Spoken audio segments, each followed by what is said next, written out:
Hey, I'm Derek. And I'm Javi. That's my friend Javi. That's me. And we are both fans of Resident Evil and survival horror games. And we both played Evil Within 1 and 2 recently, very recently. And we are going to do a review/discussion about both of them right now. Right now? Now. Okay.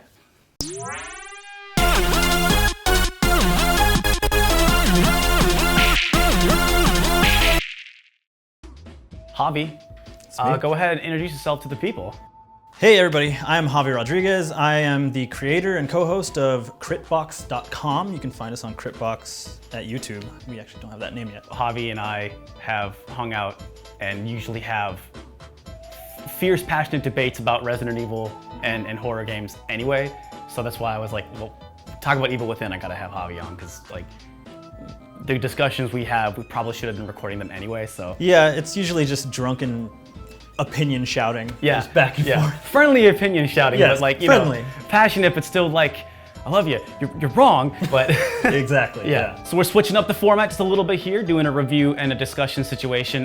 So I think we should talk briefly about how we are familiar with these games. Yeah. I played both of them kind of back to back within the last few weeks. I played Evil Within 1 the week it came out. I was like chomping at the bit to try to get the new Shinji Mikami game. Very excited about it. I'm actually surprised you took so long to play it. What happened? I do not have a good excuse. Okay. So that is like, oh, what'd you write there? That is fair. Nothing, because I don't have a good excuse for it. Fair enough. Yeah, but sorry to put you on blast. It's true though. That's how it is. I'm the expert who just got around to playing this game. I played Evil Within 2 so right when it came out that there's bugs that aren't there anymore. I tried it again last night, and one of my criticisms of it is gone. I don't know if that was officially patched out, but it's not there. Do we want to jump into this? Yeah, you know what? Yeah, exactly. We're already going. Yeah. Let's just jump into this. Okay.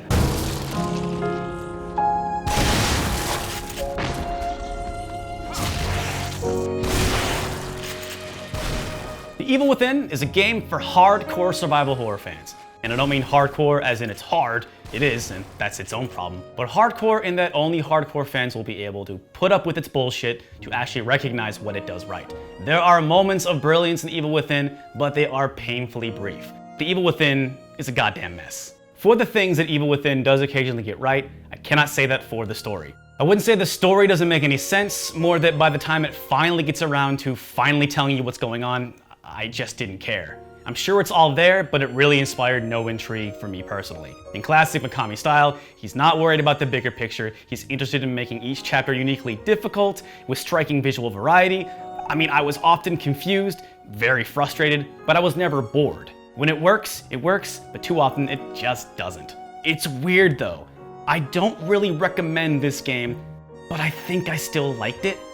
Yeah, I mean, I mostly agree with you. I think that, like you said, there's a lot of untapped potential. This game falls short all over the place. Yeah. I always find myself looping back around and rooting for it. Like, whenever I finish playing it, whether I beat the game or I just revisited it, I'm always like, yeah, no, not good. This game's not good. Yeah. But then over time, slowly but surely, I'll think to myself, maybe. Yeah. It lacks focus. It's kind of like the game starts out as gory as humanly possible. It starts off with like a weird Clock Tower-esque style combatless hide and seek thing that never returns really in earnest ever again. When you like get kidnapped in the hospital and then wake up with the butcher or whatever and there's just guts all over the place, right? Where do you go from that? Like it starts at 11 and then it goes to like a basically Resident Evil 4 village. Yep. There are moments where it is great. Where I think there are certain chapters and certain sections and certain boss fights where I was like, it was cooking it. I loved it. And there are so many moments where I was just like, wanted to throw the controller across the room. Again, the game is hard, but not in a good way. Yeah.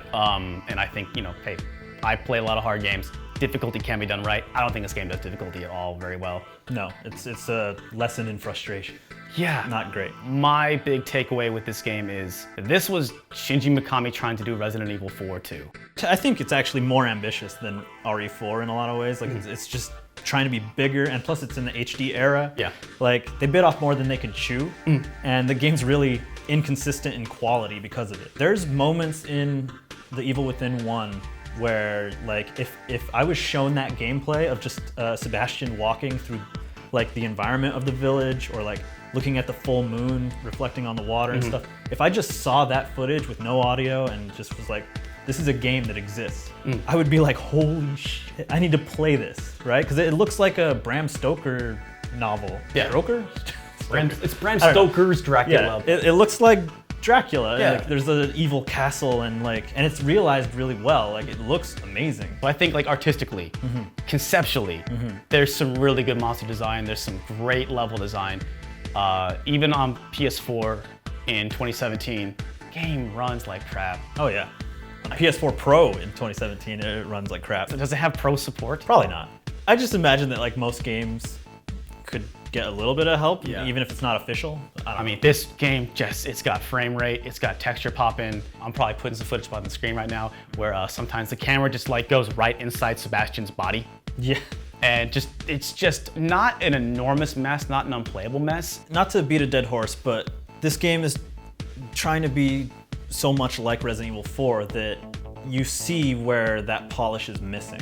You see where Capcom wouldn't have a game where the camera zooms in so close on your shoulder unintentionally. Yeah. When I first played through The Evil Within 1, Yeah, Javi, tell me about the black bars. I had the black bars. Tell me about these black bars. Let me give you some disclaimer here, because I'm not one of those people that demands 60 frames per second or nothing. The Last of Us was re-released on PS4. You had the option to either play unlocked frame rate or 30 frames per second. And unlocked frame rate actually took me out of the experience. I don't really care about frame rate, but I think you make a good point, like just the consistency. I just noticed the contrast. Right, and that's what I was getting at. Is Yeah. that like I'm not a stickler for frame rate. I don't need games to run at 60 or I hate them. But The Evil Within is so inconsistent. It's ramping up and down, and like from the beginning when you get out of the police car in the opening cutscene and it's raining and there's all these cop cars. Yeah. That is the worst performing area in the entire game. It, in theory, looked great because he's got his coat, and you know when Sebastian walks, his coat's going over here, and you got like two other NPCs doing their thing, and it's raining and there's lights, and you know it's kind of gray and drab, but there is a lot going on. Yeah. And you think like this is like, oh, we're gonna wow them with this intro. This intro opening, they're gonna see like, oh, this is next level. This is 2014. And it's a Xbox One, slideshow. PS4 is here, and like, yeah, it does it right out of the jump. Doesn't look good. It's the worst first impression, and the game is inconsistent in that way. Like, you get to the village, and there's a whole lot more of that. Yep. I played the game for the first time in, I guess, 2 years or so last night, and it seemed to run a little better. And that's where I think maybe the PS4 Pro had an impact on that, or maybe they've patched it since. I'm sure they've patched it. There are a couple of places in the village that really get bad for me. I'm playing on normal PS4 and of course patched. I didn't get to, and I imagine this is still terrible, but I remember there's like a sequence on a freeway with like stuff's exploding everywhere, and there's like a bus that Kidman's in. Yes. Does that run well? I remember it being terrible, but I don't know about It ran fine. Yeah. That Or it's ran- just a bad That scene. was more just like, what the fuck is going on? Yeah, it was like Yeah. chapter 13. Like, are we wrapping this up soon? Why are we like like in an urban environment for some reason. Yeah, all of a sudden it's like, oh, here's leftover assets from the Bionic Commando remake. Joe, come in. I'm losing you. It kind of doesn't have an identity because it's trying to be everything. I almost feel like when Mikami was pitched this idea with, the stem and inside a bunch of brains and all that stuff, like, I almost feel like Mikami was like, awesome, I don't have to care about consistency with the story. If ever a sequence is lame or boring, just all of a sudden you go down a hallway and snap, oh no, I'm back in a hospital now, or now I'm at some other place, and you don't have to pay attention to like flow. What is going on here? I think that that's a part of the squandered potential, though. That's why, like, when I reminisce on this game, it's basically, what if a horror game happened in the Matrix? You know? Yeah, more or less. And so that's really exciting. That's really cool. And I don't really have a problem necessarily with a blending of genres and like the game going from this kind of theme to that kind of theme. Yeah. But it needs to have some sort of reason why and some sort of connective tissue there. You can't have complete unfettered lunacy unchecked. That can be done right. I will sing the praises of Illbleed all day, but that game did have some kind of focus, or it did have some kind of consistent tone and style, because it was kind of humorous. And this game just really doesn't know what it wants to do. It's all just so familiar. Every beat in the game, you've seen it done before, and I would argue better in other games. I'm a fan of collectibles. I like collecting shit. I'm a sucker for it. I did really enjoy looting and hoarding and collecting, and I thought the upgrades were a lot of fun. With the few times the combat did shine for me, it was also bolted by the fact that, like, oh, if I save up my stuff and if I try and get that upgrade that I really need and put all my upgrades to do something I want, it does make the combat a little better. So I feel like there are a lot of unfair moments, but there are enough moments where you can level the playing field with some upgrades. Yeah, but there's also a gigantic pitfall in the upgrade system, and by that I'm talking about the melee attack. Yep. Melee does nothing. Yeah. So that was the first thing I invested my points in, 100%. Yeah. I got 100% melee, and it bit me in the ass. Like, you can never hurt anyone with the melee attack. It still takes like 20 hits to kill somebody. Even Does when it it's push fully- them back further? Does it at least like give you space? Not that I've noticed, no. No. I mean, granted, I haven't played I did play the original one recently, but my first time through when I fully upgraded everything, that was when it first came out. So I don't know if they patched that since. The first thing, I did some melee upgrades myself, and I found out, like, this is not really working. I was having trouble hitting shit with the pistol. I just couldn't, I was missing shots. He's The sway, is it? I know he's an alcoholic canonically in the story, but like, come on, dude. So I went with the steady hand on the pistol right away. Still, even with all the way up, I'm still just kind of like, Yeah, it's never very tight. it's just, I understand like a sniper rifle is a big giant thing, but just a pistol, I feel like in a video game, it's not too much to ask for like a steady hand. Like, I actually think The Village, like chapters 2 and 3 are maybe the best parts of the game. Agreed. Or when the game is at its finest. Yep. And you contrast that to a big gauntlet that happens right at the end of the game, which I found so completely frustrating, because even with the sensitivity turned all the way up and with my handgun and all that stuff, like leveled up as much as I could, I just felt like Sebastian couldn't turn fast enough or shoot fast enough. I want to talk specifically, one thing that drove me nuts were the boss fights. Now, there were some great boss fights. I thought the boss fight with the Keeper was incredible, where he's chasing you and you're trying to turn valves and stuff like that. It was just super, super tense. And even the fight when you fight the Grudge Lady and you gotta turn on a bunch of fire and stuff like that, those sequences are great. But, yeah, well, but then you fight, but the problem with, because the real problem with the hair lady that shows up again, she kills you in one hit. Yes. There's a fight where you have to like shoot valves of fire. The worst. And It doesn't work. I kind of liked it, but it was frustrating that if she got you, it was a one-hit kill, you were dead, game over. And that is not scary. It's tense, but boy, that loading screen, nothing is less scary than a fucking loading screen. And every time you die, You stole my line. Oh my You gosh. stole my line. I didn't mean to. Yeah. Just two pieces. I wrote down the scariest thing in The Evil Within is the load screen. More or less. Hold on, editing. You don't want Grace. that load screen. Grace, cut here. Javi, what are your thoughts on loading screens? It's the scariest thing in The Evil Within. What a wonderful point to make. The one-hit kill boss fights. That is maybe my absolute least favorite part. And they go on pretty long too, so you have to learn by trial and error to do it perfectly. Yeah. And that's not fun. No, not even one-hit kill bosses. There's a level where you're trying to unlock 3 doors, and Rubik just shows up, and he kind of just walks after you, and if he gets close to you, he goes, Yep. And you just die. explode or whatever. no, he just goes like this, and it fades to black. Oh, really?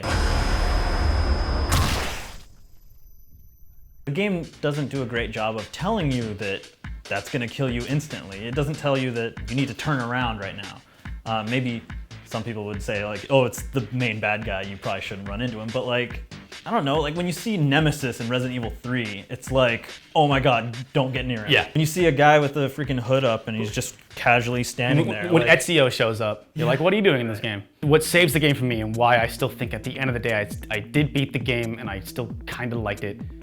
The gameplay has moments where it works enough for me. However, I would say the story sucked the whole time.